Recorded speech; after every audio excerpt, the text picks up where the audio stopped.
আসসালামু আলাইকুম আপুরা ভাইরা, আমার কলেজের টুকরা সোনামণিরা, আপনারা সবাই কেমন আছেন? আলহামদুলিল্লাহ, আল্লাহর অশেষ রহমতে ভালোই আছি।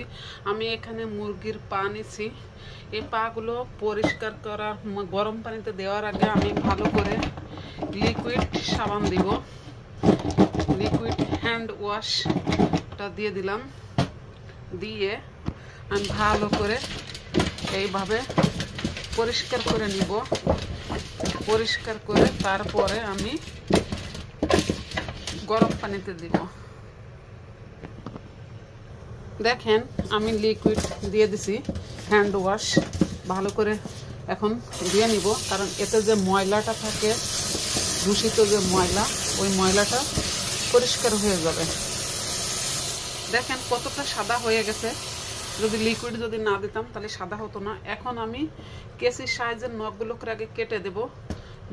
নখে প্রত্যেকটা নখগুলো ফেলে দিব। আমি এই যে নখগুলো কেটে ফেলে দিছি, আর যেগুলো আমার পছন্দ না সেগুলোকেও ফেলে দিছি, আর এই করে রাখবো।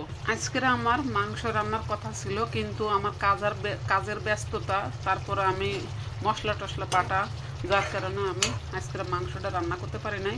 তবে এই যে ডিম, দেখেন ডিমও অর্ধেক রান্না করছিলাম, বাকি এই যে এখন আমি রান্নাটা শেষ করতেছি, কারণ দুপুরবেলা কমপ্লিট রান্নাটা আমি শেষ করতে পারি নাই। শরীরটা ভালো লাগে না, তাই এই ফ্রিজ থেকে সাইডে মালটা বের করে রাখছি নর্মাল করার জন্য।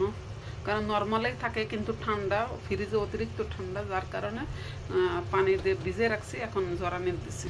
সাইডে ফাইনালি ইলিশ মাছ এই যে বোনা টমেটোতে কমপ্লিট হয়ে গেছে।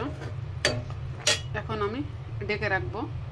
আমি এক্সট্রা পানি গরম করব না, কারণ ভাতের মাড় থেকে যে পানিটা বের হবে ঝরানি দেওয়ার পরে, ওই পানি দিয়ে আমি পাটা পরিষ্কার করব। আমি এই যে ভাতের মাড় বা পানি ঝরাইছি এর মাঝে দিব, কারণ এক্সট্রা তাহলে আমার পানি গরম করা লাগবে না।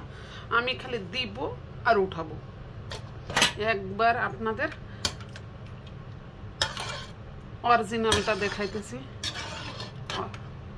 এই যে কোনো ফেক না, একবার স্কিপ করি নাই। দেখো সাথে সাথে আমি উঠাইছি। এখন এই দুটো আগে পরিষ্কার করবো, তারপরে ফিরে আবার দুইটা। আমি এখানে 6 পিস রাখছি, আর বাকিগুলো আমি ফ্রিজে রেখে আসছি, কারণ এই 6 পিস আমি রান্না করব, আর ওর সাথে এই যে মাংসগুলো রান্না করব। এখন তো আর রান্না করবো না, আগামীকালে রান্না করবো। তা কীভাবে আমি পাগুলো করে পরিষ্কার করলাম, এই যে এই লিকুইড দিয়ে সুন্দর করে, একবার সাদা দেখেন দপদপ করতেছে, আমি লিকুইড দিয়ে পরিষ্কার করছি। কারণ আসলে কি পায়ে অনেক জীবাণু থাকে, তাই লিকুইড দিয়ে ভালো করে পরিষ্কার করলে জীবাণুগুলো একবার ধ্বংস হয়ে যায়।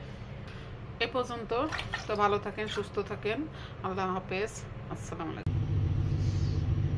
গতকাল যে আপনারা দেখছেন যে পা পরিষ্কার করছিলাম আর মাংস ধুইছিলাম, তা আজকের আমি ফুল রান্নাটা আমি দেখাইতে পারলাম না সময়ের অভাবে। এই যে কচুর গাঁটি, আলু আর সেই পা আর মাংস যতটুকু রাখছিলাম সেটা দিয়ে আমি এই যে রান্না করতেছি।